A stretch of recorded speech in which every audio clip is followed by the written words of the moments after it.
Las 7 señales de gracia en Esteban. Las 7 señales de gracia en Esteban. El libro de los Hechos es una fotografía de la iglesia primitiva.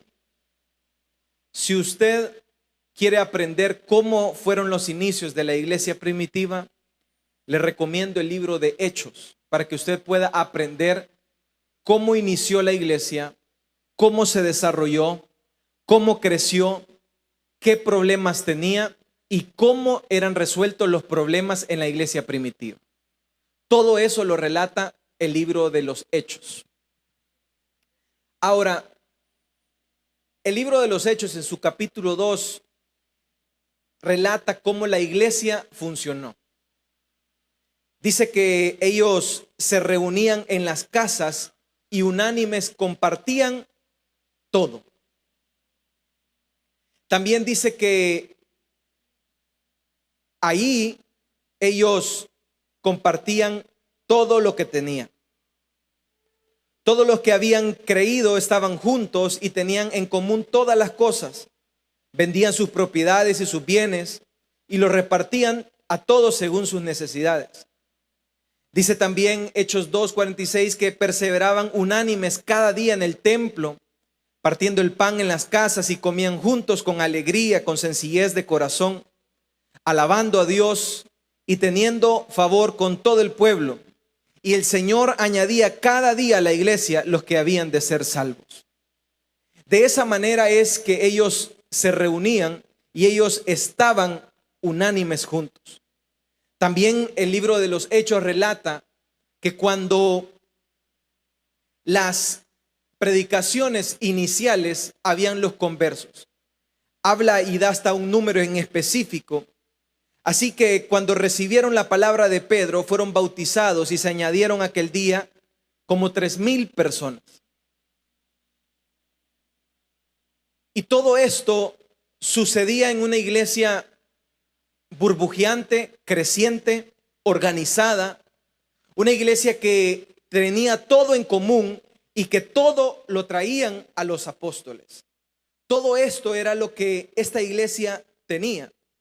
Pero no solamente eso, sino que toda esta iglesia gozaba de señales, de prodigios y del Espíritu Santo morando y visitándolos. Ahora bien, ¿por qué relato y menciono los inicios de esta iglesia? Porque de esta manera es que esta iglesia se creció, nació y se desarrolló.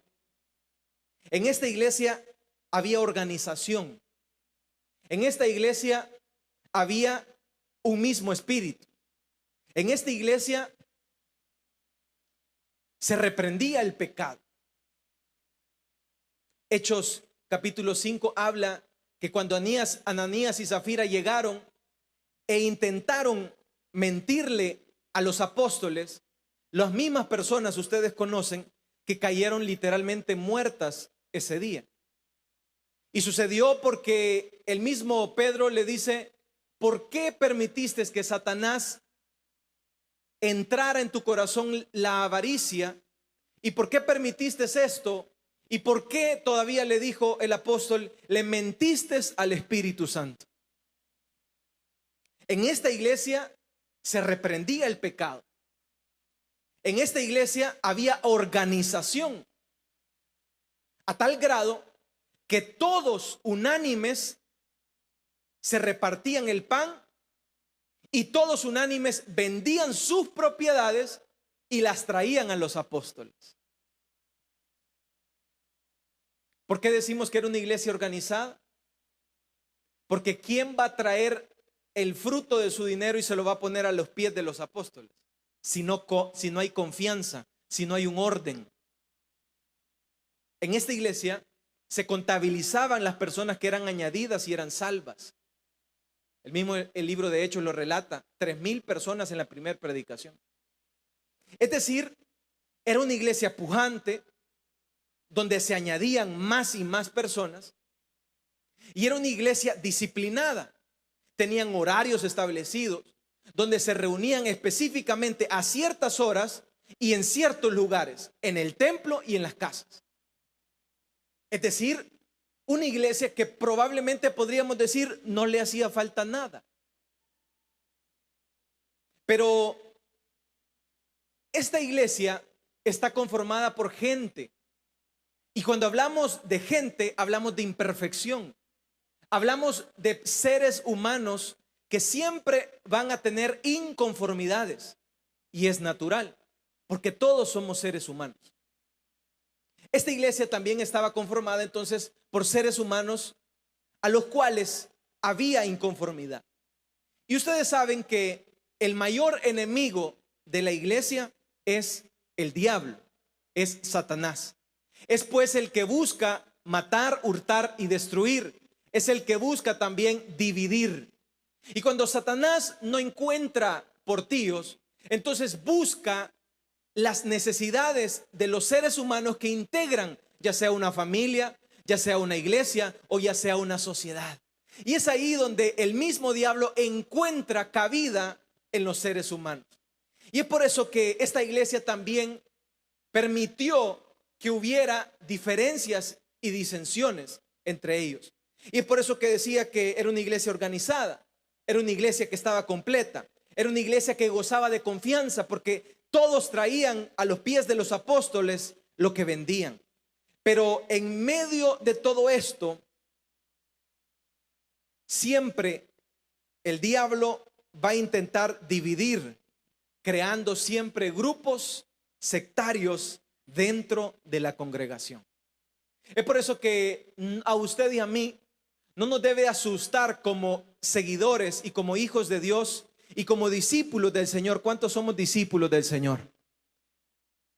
No nos debe sorprender que dentro de una iglesia siempre van a haber grupos sectarios.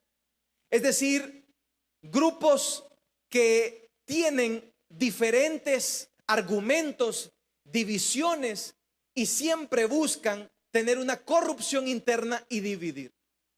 Eso entonces es lo que sucedía en esta iglesia. Y quien aprovechó esto fue el diablo. Porque el diablo siempre está buscando las diferencias de opiniones en nosotros.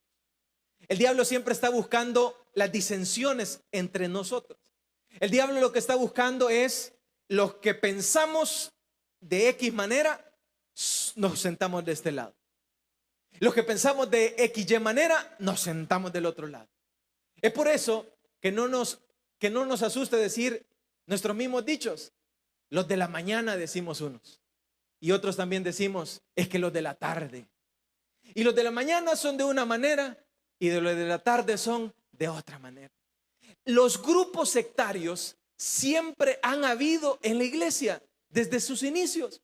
En esta iglesia no les llamaban los de la mañana ni los de la tarde, sino que había los grupos que estaban ahí que les llamaban los griegos. Y los otros eran los hebreos. Los griegos y los hebreos eran dos grupos con pensamientos diferentes. Pero ambos grupos, a pesar de que pensaban diferente, a pesar de que tenían posiciones diferentes, a pesar que tenían diferencias entre ellos, ambos eran cristianos y ambos eran de la misma iglesia y ambos eran amados por el mismo Dios y ambos eran salvados por la misma sangre y ambos eran del mismo cuerpo de Cristo. Vamos a darle una ofrenda de palmas a Dios en esta hora. El primer grupo, ¿quiénes eran? Eran los griegos. ¿Qué pensaban los griegos y qué pensaban al respecto? Los griegos eran los helenistas. Eran aquellos judíos que creían en Jesús, en este nuevo mensaje del evangelio, pero ellos estaban inclinados a la cultura griega. Y ellos venían de la diáspora. Ellos no eran exactamente de Judea, sino que ellos venían de las afueras. Entonces los griegos tenían toda la corriente helénica. Toda la corriente helénica era todo el pensamiento greco-romano. Entonces eran los cristianos que pensaban que sí tenían fe en Cristo, pero sus corrientes dentro de la iglesia eran helenísticas. Esos eran los griegos. Esos eran los que tenían ese pensamiento. ¿Y quiénes eran los hebreos? Los hebreos eran los judíos que eran más inclinados a la cultura judaica. Principalmente, ellos habían nacido y crecido en Judea. Entonces, la diferencia de ambos grupos era que ellos habían crecido en Judea y por ende, ellos favorecían más la cultura judaica.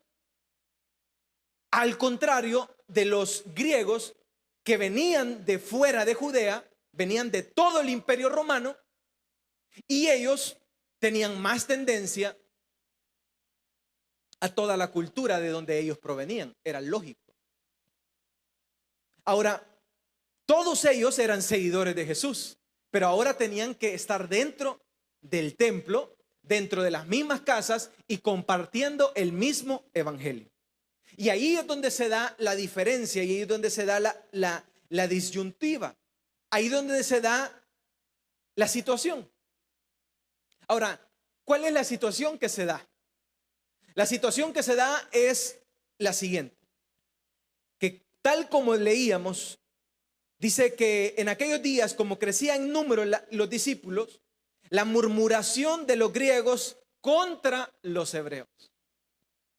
Entonces empezaron a hablar los de la mañana contra los de la tarde. Lo vamos a poner al revés, pues. ¿Cuántos son de la mañana? Vamos a ver. Empezaron a murmurar los de la tarde contra los de la mañana. Empezaron a murmurar el pueblo contra los coordinadores, para que lo pongamos más práctico. Empezó a murmurar los anfitriones contra los obreros. Y empezó esa murmuración entre los griegos contra los hebreos. Ahora, ¿y qué fue la disyuntiva? Los griegos empezaron a decir que las viudas de ellos no eran atendidas. Entonces había una queja o había un reclamo. Entonces los griegos empezaron a decir, nuestras viudas no están siendo atendidas. La iglesia primitiva, además de ser organizada, además de ser una iglesia que afrontaba el pecado, además de ser una iglesia espiritual, además de ser una iglesia que gozaba de los dones del Espíritu y de los frutos del Espíritu, además de todo eso, esta iglesia atendía a los débiles. Pero como usted sabe que el ser humano es incomprensible, insaciable, y nunca le vamos a dar fin, el ser humano siempre va a encontrar pelos en la sopa. Si usted le da a su hijo algo, su hijo le va a decir, ¿por qué me das? Si usted no le da a su hijo le va a decir, ¿por qué no me das? Y si usted le da a su hijo algo, su hijo le va a decir, el papá de mi amigo le dieron esto, ¿y por qué me das esto? Y al final usted se va a rascar la cabeza y usted va a decir, yo no lo entiendo. Eso es el ser humano, incomprensible. Eso es el cuerpo de Cristo, incomprensible.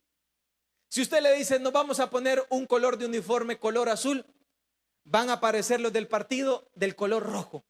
Y van a decir, ¿por qué no nos ponemos color rojo? Si usted le dice a las hermanas, póngase mantelina, van a ver que unas que van a decir, ¿por qué nos tenemos que poner mantelina? Y va a haber un grupo sectario de las hermanas sin mantelina contra las hermanas con mantelina. Si usted se pone corbata, van a venir unos que van a ser, nosotros somos los de corbata. Y van a atacar a los que son sin corbata.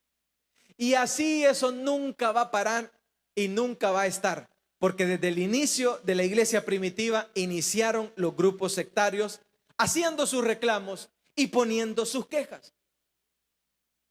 ¿Y qué pensaban los griegos? Los griegos consideraban a los hebreos como tradicionalistas. Ellos miraban a los hebreos como de la siguiente manera. Ellos miraban que los hebreos se creían más santos que los demás. Eran aquellos tipos de cristianos que creen que por ocupar atuendos externos son más santos que los que no lo ocupan. Son aquellas hermanas que vienen dentro de la iglesia con faldas largas, creyendo que por ocupar una falda larga, la lengua más larga se le esconde, pero no es así. Los hebreos solían considerar a los griegos como personas no espirituales, porque venían de una cultura externa. Entonces, ni uno ni el otro. Estos se creían más santos y ellos miraban a los griegos con una cultura externa a la judaica. Pero se da entonces la disyuntiva. Leímos ahí que aparece el conflicto. ¿Y cuál fue el conflicto? El conflicto fue: nuestras viudas no están siendo atendidas. Ahora, conflictos siempre habrán dentro de la iglesia. Y por eso usted no se aflija. Si usted está coordinando, si usted está con grupos dentro de la iglesia, si usted está dirigiendo una reunión, si usted está como coordinador de un grupo de servicio, si usted está dentro de la iglesia, no se preocupe y no se aflija. Los problemas y las disyuntivas siempre van a estar en medio de la iglesia. El punto está cómo abordemos cada situación.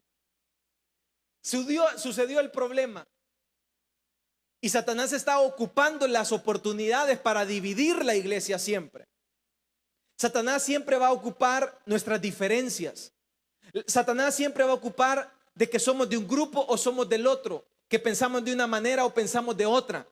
Pero la iglesia que es sabia y la iglesia que es astuta se deja dirigir por la sabiduría de las personas que los dirigen. Y en esta ocasión se levantan los apóstoles y echan manos a la obra a resolver. Y resuelven de la siguiente manera. Entonces los apóstoles convocaron a la multitud y dijeron: no es justo que nosotros dejemos la palabra de Dios para servir las mesas. Busquen, hermanos, entre vosotros 7 varones de buen testimonio, llenos del Espíritu Santo y de sabiduría. La solución fue dirigida por los apóstoles. Entonces empezaron a buscar un perfil de personas. El perfil conllevaba lo siguiente: 1, buen testimonio; 2, llenos del Espíritu Santo; y 3, llenos de sabiduría. Los 3 requisitos para solucionar esta disyuntiva entre los griegos y los hebreos eran distribuirle la tarea de las viudas a estas 7 personas. Estas 7 personas tenían que tener estos 3 atributos: buen testimonio, sabiduría, y ellos tenían que estar llenos de buena sabiduría. Ahora, empezó la iglesia a proponer nombres. Empezó la iglesia a decir: la hermana, voy a decir un nombre, tal vez la hermana Marta es la ideal para este puesto. El hermano Jaime es el idóneo para este puesto. No empezaron a proponerse ellos, sino que la misma gente empezó a proponer los nombres y dijeron: aquella persona, el otro día le confié el vuelto y me lo devolvió. Esa es una persona de buen testimonio. El otro día le confié mi carro y también me lo cuidó. El otro día le confié que entrara a mi casa y no se robó los 25 centavos que yo tenía ahí guardada. Esa persona es de buen testimonio. ¿Cuántos estamos escuchando? Las 3 características eran: 1, de buen testimonio; 2, llenos del Espíritu Santo y 3 llenos de sabiduría. Escogieron entonces y empezaron a buscar. Y el que busca, encuentra. Cualquiera pudiera decir que dentro de la iglesia no hay personas así, pero resulta que en la iglesia primitiva encontraron 7 personas con buen testimonio, 7 personas llenos de sabiduría y 7 personas con palabras de sabiduría. ¿Y qué quiere decir eso? Que en medio de la iglesia siempre hay personas que están conectadas con Dios, llenas del Espíritu Santo de Dios, a pesar de que usted y yo digamos todo esto está podrido, a pesar de que usted y yo digamos que no hay personas que están conectadas con Dios, siempre Dios demuestra que dentro de la iglesia siempre hay perlas escondidas llenas del poder del Espíritu Santo. Vamos a darle una ofrenda de palmas a Dios en esta hora. Encontraron entonces 7 personas. La primera de ellas, Esteban. La segunda, Felipe. La tercera, Prócoro. La cuarta, Nicanor. La quinta, Timón. No es Timón y Pumba. La sexta, Parmeras. Y la séptima, Nicolás. Y la octava, al hermano Doni. Eso se lo dije a modo de chiste para que se me rían. Dio la casualidad de que todos tenían nombres griegos.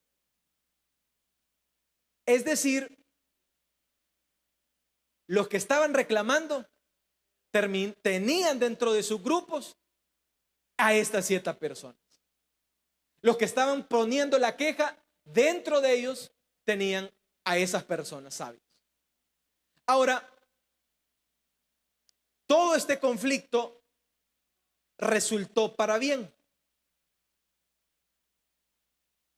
Porque al final dice que los apóstoles se enfocaron en la palabra y el versículo 7 dice, y crecía la palabra del Señor y el número de los discípulos se multiplicaba grandemente en Jerusalén y también muchos de los sacerdotes obedecían a la fe. El resultado de esta dificultad obró para bien.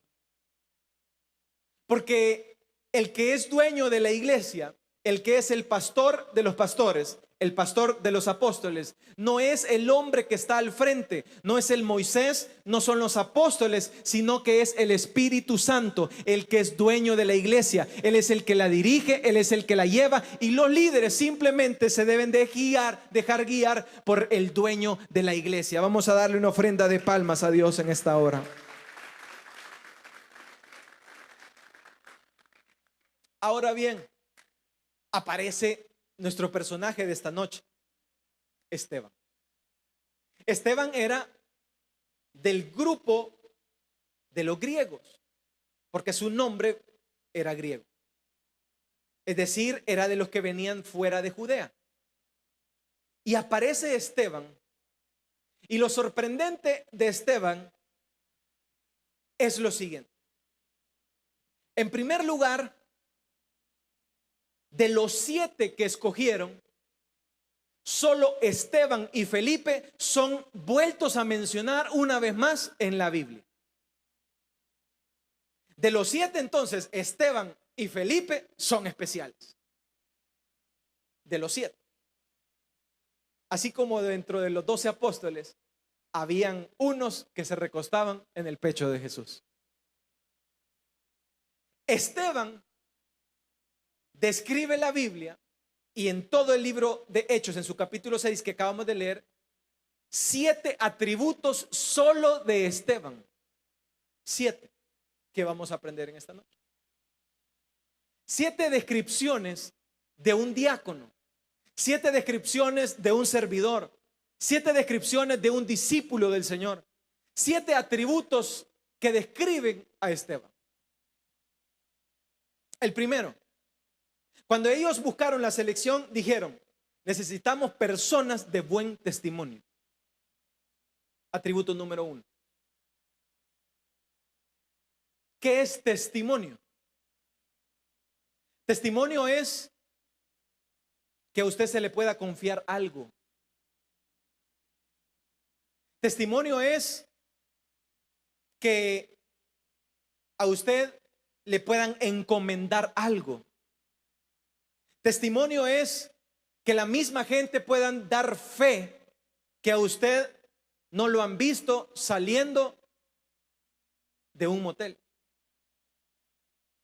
Testimonio es que puedan dar fe la gente que a usted no se le tuerce la nuca cuando las hermanas vienen dentro de la iglesia. Testimonio es de que la gente pueda dar fe que no hay un mensaje dentro del WhatsApp que diga: ese hermano me estuvo piropeando por medio de mensajes. Buen testimonio es que no aparezcan likes y me encantan suyos cuando la foto de la hermana que no es su esposa aparece en redes sociales. Testimonio es que usted sea una persona confiable, que se le pueda confiar algo. Buen testimonio es que se le pueda confiar el micrófono, que cuando se le da la oportunidad de hablar, usted no ocupe esa oportunidad para ser detractor de otra persona. Un buen testimonio es una persona confiable, una persona que se le puede confiar las llaves de la casa. Un buen testimonio es de que usted no se aflija porque la ofrenda de la reunión llegue a protocolo. Eso es un buen testimonio. Un buen testimonio es una persona que cuando se va a recoger las ofrendas de los transportes o las ofrendas para hacer las organizaciones que hacemos, porque somos una iglesia organizada, es que usted pueda recibir esa ofrenda y al final, si usted recibió 9.89, usted ponga 9.89. Y si le puede sumar, le puede sumar. Un buen testimonio es una persona confiable, que se le puede confiar dinero, que se le puede confiar personas, que se le pueden confiar cosas, que se le pueden confiar las llaves de una casa y se le puede confiar las llaves de un carro. El primer atributo de Esteban es que él está lleno de un buen testimonio. La misma gente decía: a él sí le confío esta persona. ¿Cuántos padres de familia han venido en esta tarde? Usted, si un padre de familia tiene una hija, ¿a quién le confiará usted su hija de todos estos lobos que vemos aquí?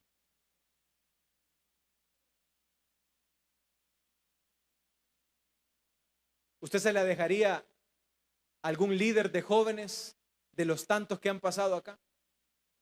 Un buen testimonio es una persona confiable, de buen testimonio, que crece dentro de la iglesia, se desarrolla dentro de la iglesia y que muchas veces decimos nosotros: no, eso no es posible. Claro que sí es posible, porque habían 7 de ellos dentro de la iglesia primitiva y eso nos da esperanza que dentro de la iglesia del 2025 también Dios puede encontrar personas de buen testimonio. Vamos a darle una ofrenda de palmas a Dios en esta hora. 2, lleno de fe. El atributo número 2 de Esteban era que estaba lleno de fe. La fe es la convicción de lo que no se ve. El evangelio está sentado sobre la base de la fe. Nosotros no vemos, pero nosotros vemos en lo que no hemos visto, y eso es fe. La fe es esa convicción genuina de que hemos creído, de que cada día que venimos a la congregación, de que cada día que damos un paso dentro de este caminar cristiano, sabemos que cada día nos acercamos más y más a la estatura del varón perfecto, que cada día nos acercamos, que a pesar de que nos cuesta, que a pesar de que nos debilitamos, que a pesar de que tenemos momentos de bajones, tenemos fe y confianza en este proceso. ¿Y cómo se llama este proceso? El proceso de la santificación dentro de la iglesia, que un día, a pesar de que no somos perfectos, un día le veremos tal y como Él es. Eso se llama fe. Vamos a darle una ofrenda de palmas a Dios en esta hora. 3, lleno de gracia.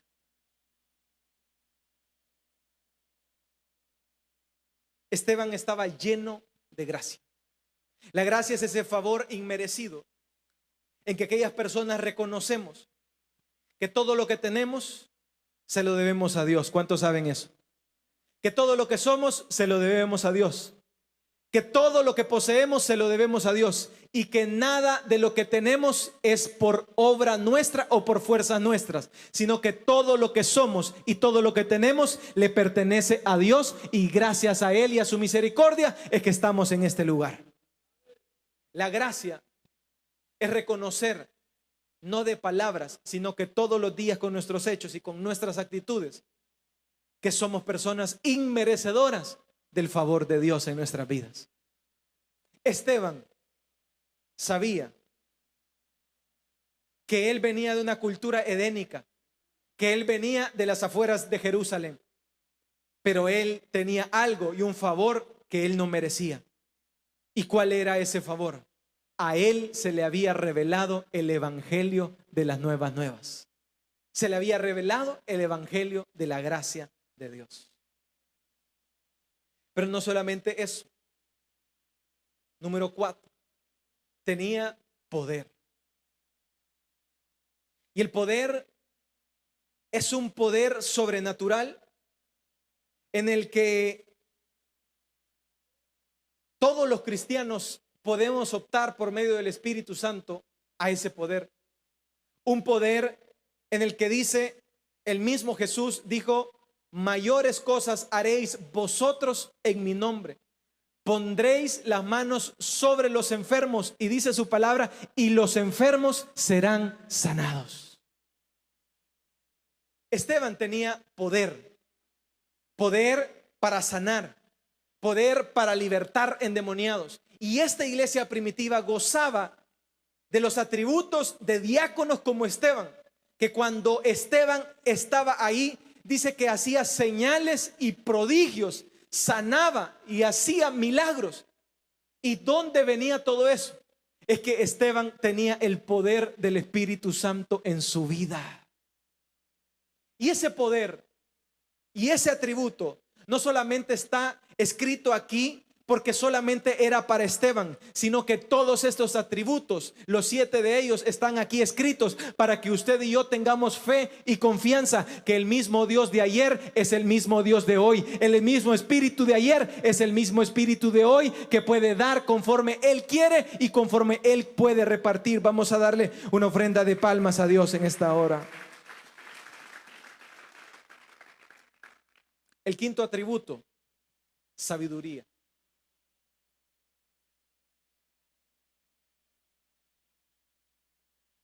Cuando tomaron la decisión de escoger a las 7 personas capacitadas, pidieron los siguientes atributos. Dijeron: estas personas tienen que estar llenas de Espíritu Santo y de sabiduría. Espíritu Santo y sabiduría. Entonces, la pusieron bien difícil, porque una cosa es ser espiritual y otra cosa es ser sabio. Y otra cosa es ser sabio y espiritual. Hay 3 cosas ahí totalmente diferentes. Entonces, cuando pusieron los requisitos para encontrar a estas 7 personas, Esteban dio la medida difícil de encontrar.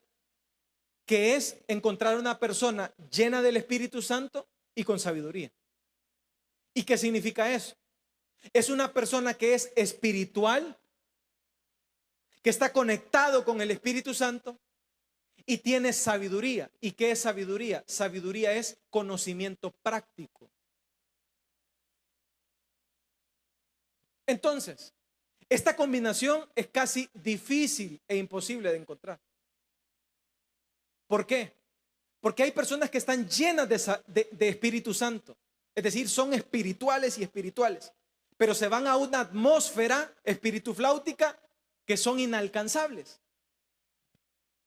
Pero la sabiduría trae toda esa relación espiritual a lo práctico, al día a día, a la práctica del día a día. Es como decirle, la Biblia está llena de sabiduría, pero si no la puedo llevar a lo práctico, a mi día a día, a mi problema de hoy, entonces todo queda en un conocimiento. Entonces una persona que pueda ser espiritualmente y pueda ser sabio a la vez, es una persona que puede resolver conflictos. Es una persona que trae la sabiduría de Dios, la conexión del Espíritu y la trae al día a día, a la practicidad del día a día. Ejemplo, Salomón. Le trajeron un conflicto de dos mujeres que estaban peleándose. Y si nos quedamos en la sabiduría y si nos quedamos en lo espiritual, no somos capaces de resolver esos conflictos. Salomón entonces tomó una decisión y dijo, hagamos algo práctico. ¿Y cuál fue lo práctico? Partamos a esto en dos. ¿Y qué sucedió? Se le solucionó el conflicto. La combinación entre espiritualmente sabio es algo que usted y yo podemos anhelar. Y podemos decirle al Señor, Señor, si Esteban pudo ser espiritualmente sabio, ¿por qué no puedo ser yo sabio también y espiritualmente? ¿Y qué es esto? Es esa capacidad de tomar decisiones. Recuerdo una decisión bien práctica y con sabiduría que mi hermano tomó en la casa. En la casa habían diferentes carros y había un conflicto entre cuál era el carro y que se perdían las llaves. Unos se llevaban la llave dentro de la bolsa y terminaban las llaves dentro del cuarto. Entonces, sabiamente y prácticamente él puso una cajita dentro de la casa y todos al entrar a la casa colgamos la llave dentro de la cajita. Eso es sabiduría, pero es una sabiduría práctica. Una sabiduría práctica puede ser bien sencilla. Nos damos duro. ¿Por qué nos damos duro? Porque el hermano llega y deja el plato aventado. ¿Y qué tal si Dios tuviera sabiduría práctica? Y llegamos a una simple conclusión. Cada quien que se come o se atorzona, o si es posible, si se harta, que lave su plato. Sería una sabiduría práctica. Hay unas hermanas que me dicen así, oh, hermano, usted es sabio. No. Sabiduría significa sentido común. ¿Qué tal si usted viene y anda corriendo y lavándole los calzones a medio mundo dentro de la casa? Vayámonos a una sabiduría práctica. Y usted se rasca la cabeza porque un calzoncillo quedó colgado en el ventilador, el otro quedó colgado por allá y el otro quedó colgado por allá. ¿Qué tal si Dios compartiera sabiduría práctica? ¿Cuántos quieren sabiduría práctica para nuestras vidas? ¿Qué tal si se nos ocurre una idea práctica? Que cada quien agarre su ropa y la lave, pues.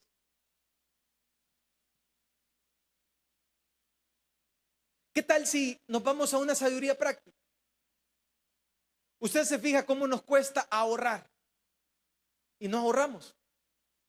¿Y qué tal si venimos y nos vamos al dólar? No le voy a hacer el comercial porque no me pagan por ello. Y compramos una alcancía de $2.50 y la ponemos enfrente de donde recibimos el dinero, enfrente de la sala.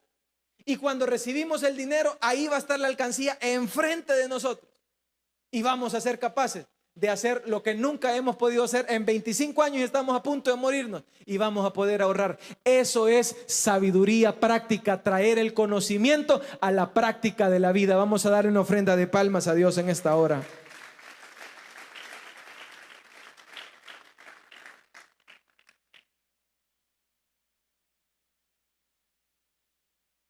Seis, el espíritu con que hablaba.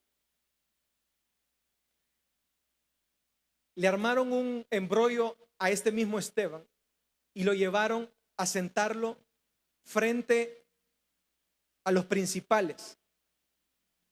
Le fueron y dijeron: le hemos oído decir que este habla de Jesús de Nazaret y va a cambiar nuestras costumbres que nos dio Moisés. Y lo sentaron frente a los ancianos, a los escribas, y arremetieron y arrebataron contra él. Es decir, lo agarraron a la fuerza y lo llevaron y lo sentaron frente a los ancianos. Los ancianos, los escribas, eran las personas de renombre y de respeto dentro de la iglesia. Lo sentaron a él y ahí, cuando Esteban estaba hablando, dice que hablaba con el Espíritu. Y más adelante, cuando arremeten y matan a Esteban, lo lleva la sabiduría de Esteban y la manera que él hablaba, que rechinaban de enojado porque no podían contraargumentarlo.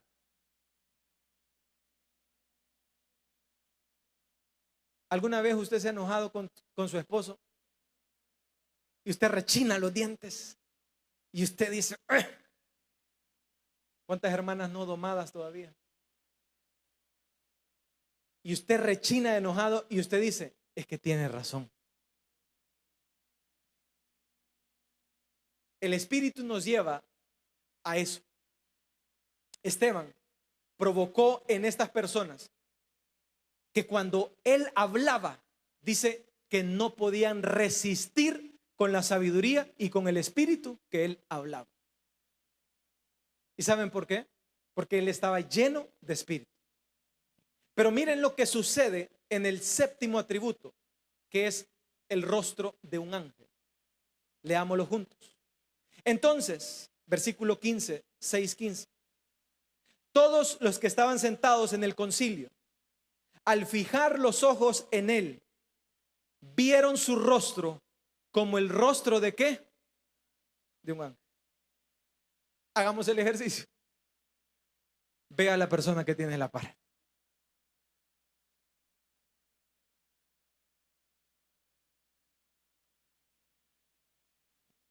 Terminemos el ejercicio.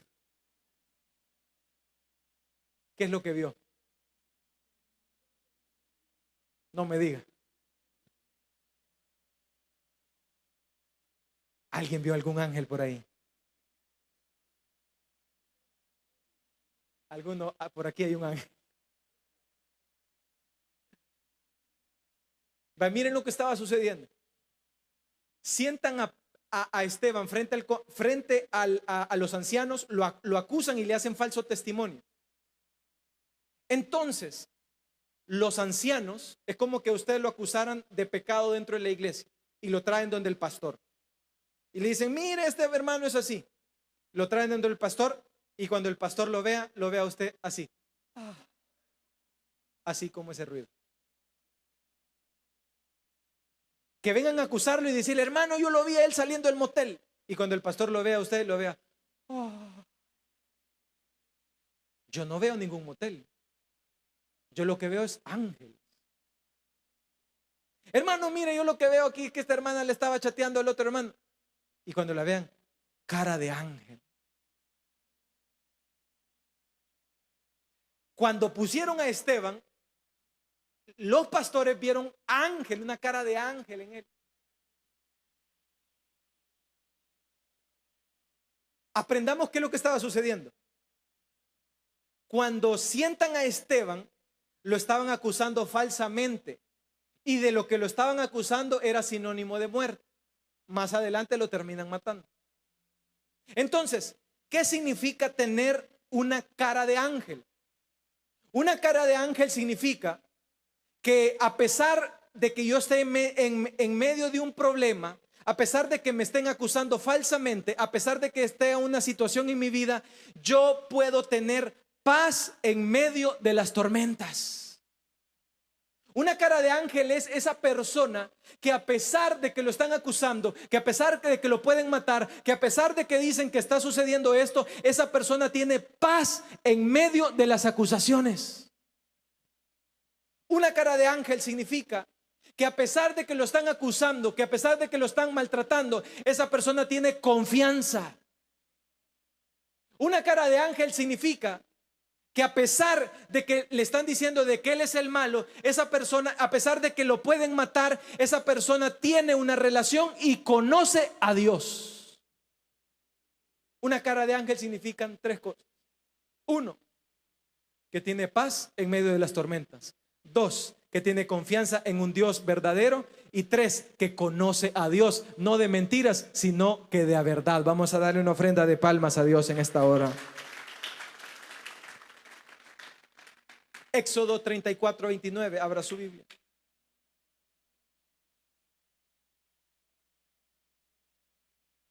Para que veamos otro ejemplo de una cara de ángel. Éxodo 34:29, lo tenemos todos. Y aconteció que descendió Moisés del monte Sinaí con las 2 tablas del testimonio en su mano. Y al descender del monte no sabía Moisés que la piel de su rostro resplandecía después de que hubo hablado con Dios. Y Aarón y todos los hijos de Israel miraron a Moisés, y he aquí que dice ahí, la piel de su rostro era resplandeciente y tuvieron miedo de acercarse a él. Entonces Moisés los llamó, y Aarón y a todos los principales de la congregación volvieron a él, y Moisés les habló. Y después se acercaron todos los hijos de Israel, a los cuales mandó a todos los que Jehová les había dicho en el monte Sinaí. Y cuando acabó de Moisés hablar con ellos, puso un velo sobre su rostro. Y cuando venía Moisés delante de Jehová para hablar con él, se quitaba el velo hasta que salía. Y saliendo decía a los hijos de Israel lo que les era mandado. Y al mirar los hijos de Israel el rostro de Moisés, que dice ahí, veían que la piel de su rostro era resplandeciente. Y volvía Moisés a poner el velo sobre su rostro hasta que entraba a hablar con Dios. Un rostro de un ángel es una persona que está tan conectada con Dios, está tan conectada como Moisés lo estaba, que cuando vienen las situaciones tiene paz, que cuando vienen las situaciones tiene confianza, y cuando vienen las situaciones él conoce a un Dios verdadero, que a pesar de que muera o a pesar de que le hagan algo, él dice, ausente de este cuerpo, presente con el Señor. Lucas capítulo 9 versículo 28 dice: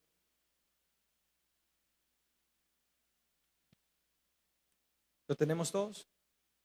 Y aconteció que como 8 días después de estas palabras, que tomó a Pedro, a Juan y a Jacobo, y subió al monte a orar. Se refiere a Jesús. Lucas 9:29. Y entre tanto que oraba, ¿qué dice ahí? La apariencia de su rostro se hizo otra, y su vestido se hizo blanco y resplandeciente. Y he aquí 2 varones que hablaban con él, los cuales eran Moisés y Elías. Cuando Jesús estaba en la transfiguración, dice que de tanto que oraba,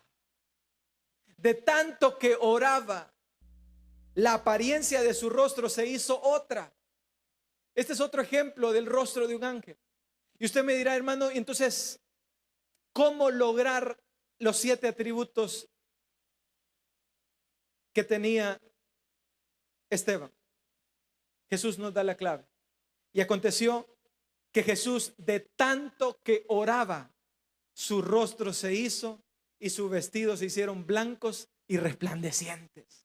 La clave está que de tanto que usted y yo nos acerquemos más a Dios, un día su rostro, no en esta tierra, sino que cuando lleguemos allá, el Señor va a decir: este es el rostro de un ángel, esta persona está justificada con mi sangre, esta persona está limpiada con mi sangre. Y nuestros cuerpos, no solamente nuestro rostro, nuestros cuerpos serán transformados en un abrir y cerrar de ojos, y nuestros rostros le verán a Él tal y como Él es. Vamos a darle una ofrenda de palmas a Dios en esta hora. Termino diciendo lo siguiente: Esteban tenía una combinación perfecta entre dones y frutos del Espíritu. Y cualquiera pudiera decir: y todo esto solo estaba para Esteban, y todos esos atributos de fe, de testimonio, de poder estaban para Esteban. Quiero decirte que no, porque su palabra dice de la siguiente manera en Gálatas. A otros, en Primera de Corintios, dice: no quiero, hermanos, que ignoréis acerca de los dones espirituales. Sabéis que cuando erais gentiles os extraviabas y los llevabas a ídolos mudos. Por tanto os hago saber que nadie hable por el Espíritu que Dios llama anatema. Y dice: y hay diversidad de ministerios, pero el Señor es el mismo. Y hay diversidad de operaciones, pero Dios es el que hace todas las cosas en el mismo. Pero a cada uno Él le da manifiesto del Espíritu para provecho.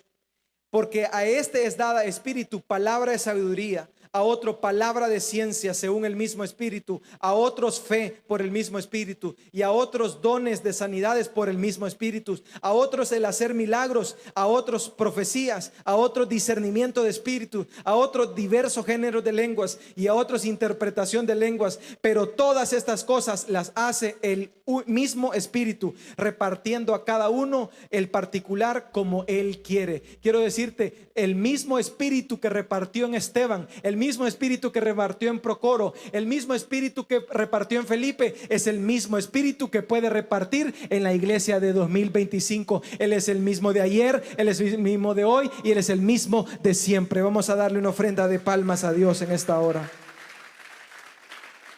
Cerremos nuestros ojos y oramos.